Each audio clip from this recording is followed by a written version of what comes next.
Kid A is an album where a British guy mumbles into a Snapchat filter over Minecraft music for 40 minutes, and according to Sweaty Virgins, it's a masterpiece. I'm Sweaty Virgins. Very few albums better complement the feeling I get when I'm walking home from school at 3:30 p.m. and all I can see is snow because it's already pitch black outside. I know Tom York has probably said that Kid A isn't a concept album more times than System of a Down says the title and Chop Suey, but I think that every album is a concept album if you think about it long and hard enough, especially Hannah Montana 2 Meet Miley Cyrus. I know there's a ton of theories out there that it's about cloning, society, or predicting 9/11, but I like to think it's about an AI who gains the ability to feel human emotions and ends up sad because being human sucks, which is kind of similar to the cloning theory, but whatever. Full disclosure, I know that pretty much everything I say in this video isn't going to be accurate to the actual artistic intentions of the band, and even if it was, they would never admit that Sweaty Virgins was the one to crack the case after 20 years, but I don't really care. Kid A is the name of the first working prototype of an AI post the alpha and beta stages, with the album being written from its perspective. To prevent myself from confusing the character with the title of the album and repeating the word AI too often, I'll refer to our protagonist as Sterling for the rest of this video. The jagged and wintry cover art chalked up by Stanley Donwood is a first-person view of how Sterling sees the world. The art for the album was actually created using knives and sticks on a real canvas before being photographed and toyed with in Photoshop, giving it a look that resembles reality but is still slightly off, as if everything is still computing in the mind of Sterling. This complements the album's balance of synthetic and live instrumentation while setting the overall mood. The color palette of the snowy mountains, fiery volcanoes, and distant sunset that illuminates the low, dark sky makes the cover look dejected, yet weirdly welcoming. The opener, Everything in Its Right Place, sounds like a machine booting up with its slow progression of synthesized keys, faint rhythm section, and weird vocal manipulations on top of everything. This is fitting, as Johnny Greenwood said in an interview, all we did to make that song was turn on our Sega Dreamcast. Tom was doing some vocal riffs over the funny noise it made, and we decided to record it. Lyrically, it sounds like Sterling is waking up and gathering human intelligence, making sure that everything around him is where it was before he was last shut off. As the instrumentation ramps up and the synths get more vivid, we hear more detail about Sterling's interpretation of the world. Only seeing two colors, probably cider and macaroon cream, and trying to understand human speech, but still having some trouble. The lyrics "Yesterday I woke up sucking a lemon" probably refer to waking up feeling depressed, but it's being told by an AI who still doesn't fully understand human emotions and only knows how to express himself by drawing comparisons to physical things that he's observed. This is all going on inside the mind of Sterling, but things start to get more external on the title track. Like the last song, the music is entirely synth-based, but it has a bouncier and more flavorful lead melody that's complemented by a groovy yet subtle rhythm section. Despite being catchier than the opener, it sounds even more hopeless and empty. The lyrics read like more abstract expressions of sadness filtered through the lens of something inhuman, but, well... I slipped on a little water. Yeah, the vocals on the song sound like they came from Dr. Zoidberg in a YouTube poop, and that actually tends to be the most polarizing part of the album. If you know me and my taste, though, you know that I love Dr. Zoidberg YouTube poop vocals, and I think they sound cool here, even if it took me a few listens to warm up to it. Bottom line, though, I think Sterling is speaking out loud in this song, and this is what his voice sounds like. He's trying to communicate with and relate to people by finding common ground, telling them he and his creators have heads on sticks for their ventriloquists, which in itself is an allusion to something inhuman that can speak when humans make it. Standing in the shadows at the end of my bed is a very similar lyric to Yesterday I Woke Up Sucking a Lemon from the previous song, as they both refer to feeling depressed right after waking up. But the lyrics here feel like a slight step forward in communicating this idea in a way that would make sense to the average person, showing slight improvement in Sterling's speech. The final lyrics, stating "Rats and children follow me out of town," is a reference to Pied Piper, an old fictional character who hypnotized rats and eventually children with his music, and that comparison works here, as people are undeniably fixated on Sterling for being a possibly monumental step forward in technological evolution.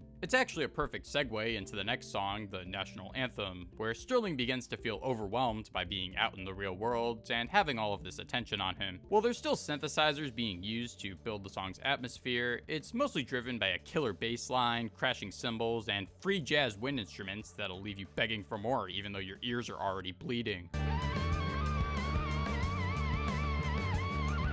It's the first time we hear live instrumentation on the album, yet it's all looped and produced in a way where it still feels kind of robotic, at least for the first half of the song. The brief and simple lyrics quickly become drowned out by the shrieking instrumentation, which perfectly symbolizes Sterling's feelings of being overwhelmed to the point where he's not able to articulate or even process what's going on around him. It's like he's slowly realizing how the human race really views him, as everyone is scared that AI is gonna take over the world and leave a lot of people jobless, even though in his current state he just wants to live and understand humanity. This leaves him feeling like he should have never been created, and so he does what anyone else does when they're in a depressive slump.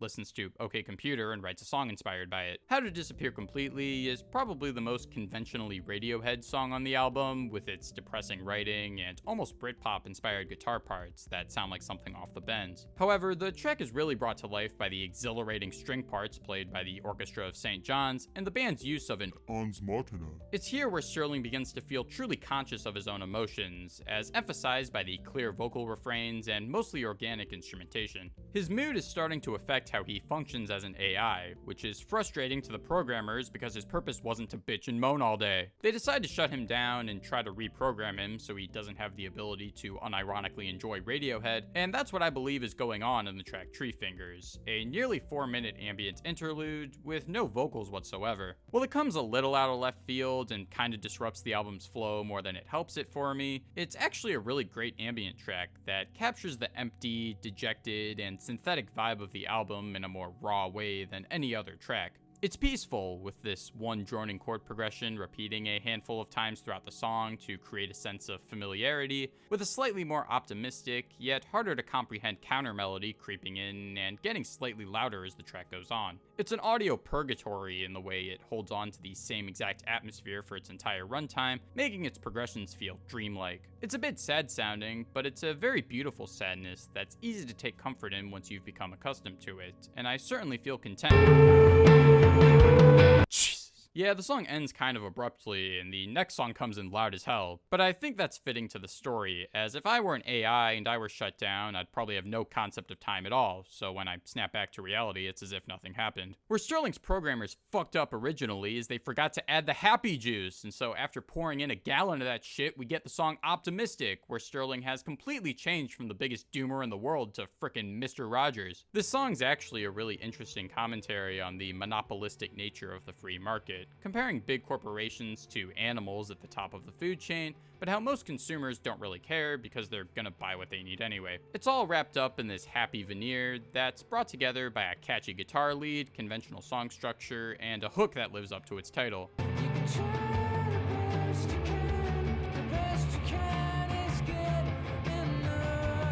It's almost like these verses were placed here to emphasize how corporatism has been masked in the Western world, which is brought home by the fact that this is easily the most radio-friendly song on the entire album. In high school, I actually listened to this song every time I had a test next period. I think I missed the point of it. Anyway, in context of the album, Sterling sees the world in a pessimistic light and doesn't feel like he has any purpose for being alive in it, but because his programmers filled him with happy juice, he's forced to filter his worldview through a more appealing lens. This makes his external expressions not line up with the way he truly feels on the inside, resulting in a back and forth battle in his mind that makes him feel like he's in some sort of, what's the word for it? Between two worlds synonym. Limbo. That's a good one. Oh! In Limbo was one of the most psychedelic and desolate songs on the album, able to replicate the atmosphere of the first couple of tracks, despite mostly not relying on synthesizers. It amazes me how this one guitar riff, fuzzy drums, and barely audible bass line make for something that sounds so intricate.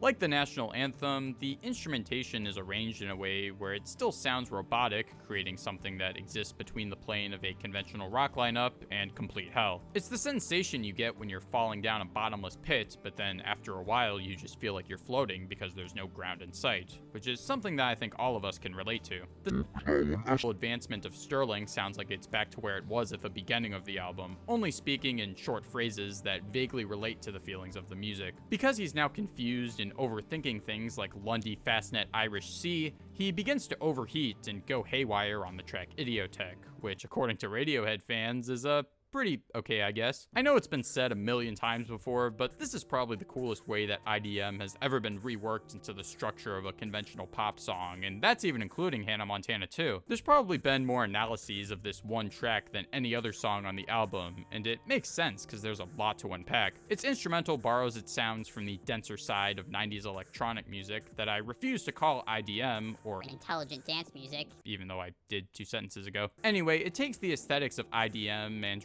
reworks them into a crisp and steady rhythm section that's complemented by this slow-moving chord progression that feels more like an aura around the beats than a conventional lead melody. Sterling sounds like he's finally reached his breaking point in fitting in with humanity, laughing at the women and children first protocol for sinking ships, and just thinking the world is gonna end because of what humanity has done to it. The chorus stating, "Here I'm allowed everything all of the time," or "Here I'm alive," depending on who you ask, makes me think he's gained too much knowledge and he's entering his HAL 9000 arc. It feels like a commentary on what humans have done to sabotage the environment and how artificial intelligence is a contributing factor to that. In the second verse, the airy chord progression stops and we hear another drum layer added in its place, maintaining all of the track's density while keeping its progression interesting. It reads like more paranoid ramblings about the world ending, that or Sterling is just really excited for the next Ice Age movie. The last 2 minutes of the song feel almost improvisational in the way that various layers are added, including the terrifying sounds of dying animals in the background that ultimately envelops the entire track.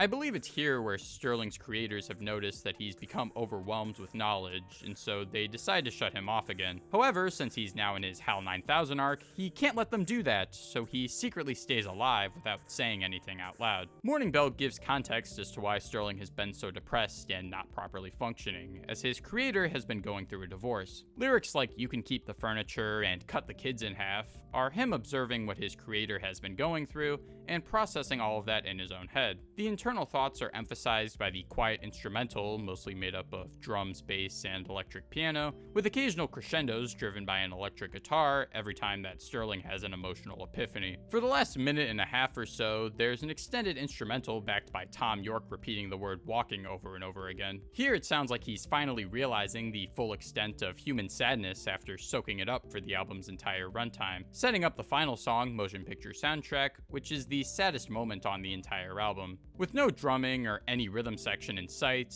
the song is comprised almost entirely of these droning harmonium chords with some shimmering synths that sound like they came from a Kid Pix tool coming in near the end.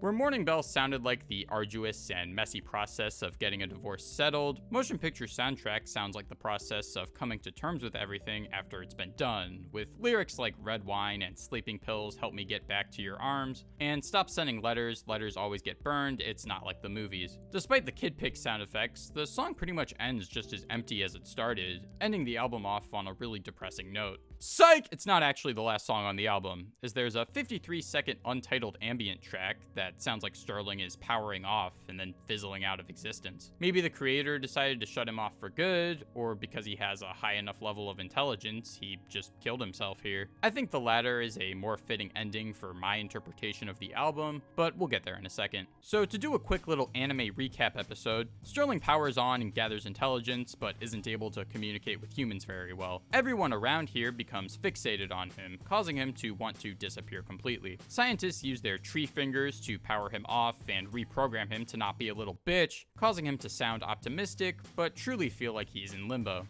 This causes him to go haywire from knowing too much and not being able to express it properly, so the scientists shut him down and he observes a divorce from his main programmer, which is why he felt so depressed all of this time, and then he decides to shut himself down. So assuming that all of this is 100% accurate to the band's vision, as I know for certain that it is, what does it all mean? Well, I think there's a lot of things that can be construed from it. Sterling could be symbolic of the everyday person's struggle to keep up with new technology and everything that's current, or how the internet has overwhelmed us with information to the point where we know too much and our mental health has suffered as a result. It asks the question of what truly even separates us from artificial intelligence in the first place. After all, we only know what we're told and then can make our own observations from there. Humans and technology are becoming inseparable, and this is even more relevant different now than it was in the year 2000 when the album came out. We're all toxically online, basically becoming robots to a greater system where a handful of big companies are stealing our data and selling it to advertisers so you're more likely to buy things. I know I'm not helping by making a dumb YouTube video with advertisements on it about a widely recognizable album, but I just find it interesting to try and figure out what the album is saying about society and where things were headed looking back. You might completely disagree with my read of this album and think I was just spatting bullshit for however long this video ends up being, but if there's anything that we can all agree on, it's that In Rainbows is better. While my